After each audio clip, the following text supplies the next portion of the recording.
Shalom Veracha, dans la paracha de Balak, nous voyons que, bien que étant une des rares parachutes où il n'y a aucune mitzvah, il y a par contre un certain nombre de sacrés fondamentaux quant à la compréhension des transformations dans l'histoire d'Israël de malédiction en bénédiction. En effet, il va y avoir cette demande, cette requête assez originale, assez insolite d'un roi qui va quémander, n'est-ce pas, le soutien d'un enchanteur, comme l'on dirait en termes des idolâtres, qui vient pour maudire un peuple, en l'occurrence le peuple d'Israël. Et voici qu'après d'innombrables tentatives de maudire ce peuple, eh bien, finalement, Bilam va se compromettre d'une certaine manière vis-à-vis du roi en lui disant la vérité. Ce peuple-là, je vois que Dieu souhaite le bénir et je ne pourrai faire que ce que Dieu accepte de faire. Et après avoir fait moult tentatives de malédiction, voici qu'il terminera par quelque chose qui est tout le contraire des malédictions précédentes.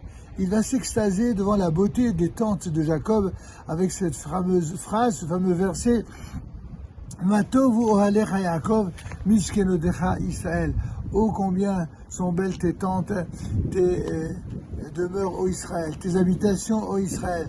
De quoi s'agit-il? D'après une première explication de nos sages cités par Rashi, il s'agit de l'alignement des tentes qui étaient placées de telle sorte que jamais aucune tente ne pouvait voir, en termes de voyeurisme, entrevoir l'intimité de la tente d'en face. C'était la première qualité, mais aussi la première bénédiction qui est sortie du cœur et de l'âme de ce fameux Bilam, parti pour maudire et qui finalement va bénir. Et la deuxième explication donnée, c'est la beauté des tentes de Shilo, du sanctuaire de Shilo et du Beth Hamikdash. Il va y avoir dans l'histoire du peuple d'Israël une relation particulière avec son Dieu, avec son temple, et toutes les nations du monde qui voudront s'associer, même celles qui ne se sont jamais entendues entre elles, même celles qui ont tout fait pour faire du mal à Israël, pour maudire Israël, pour s'associer, pour détruire Israël, eh bien, elles finissent par s'entendre dans un seul et unique but. C'est de mettre un terme à l'ascension, à la réalisation des prophéties d'Israël. C'est ce qui est prévu à la fin des temps. Or, ce que nous livre comme secret cette paracha, c'est qu'à la fin des temps, toutes les malédictions du passé, ancien ou récent, voire même du présent que nous vivons, toutes ces malédictions se transformeront en bénédictions. Mais sachez que cette bénédiction, ce n'est pas une revanche de l'histoire. Cette bénédiction, c'est simplement l'expression de la réalité, de la volonté divine dans l'histoire. Et cette volonté-là, loin d'être revancharde, comme certains l'ont maladivement interprété dans l'histoire pour nourrir la haine antisémite et anti-judaïque, c'est exactement le contraire.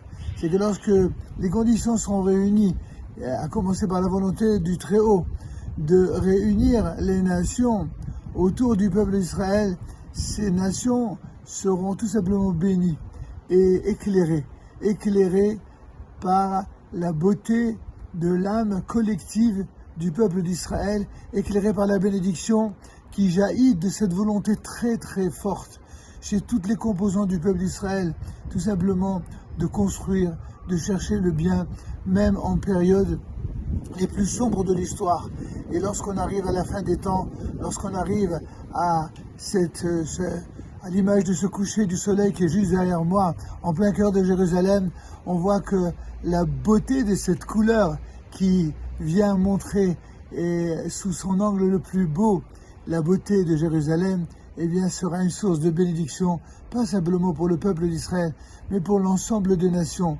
Non pas ces nations qui veulent prendre la place d'Israël, mais celles qui comprendront que leur propre bénédiction passe par la bénédiction que le peuple d'Israël a pour mission divine de réaliser autour d'eux. Qu'il en soit ainsi pour notre génération et pour l'ensemble des générations à venir, dans un esprit de bonté, de lumière et de paix pour l'ensemble des nations sur la terre. Amen, qui dit Rasson, que la bénédiction vous environne tous, qu'elle vous protège, qu'elle protège tous ceux qui vous sont chers. Shabbat, Shalom et Vorach.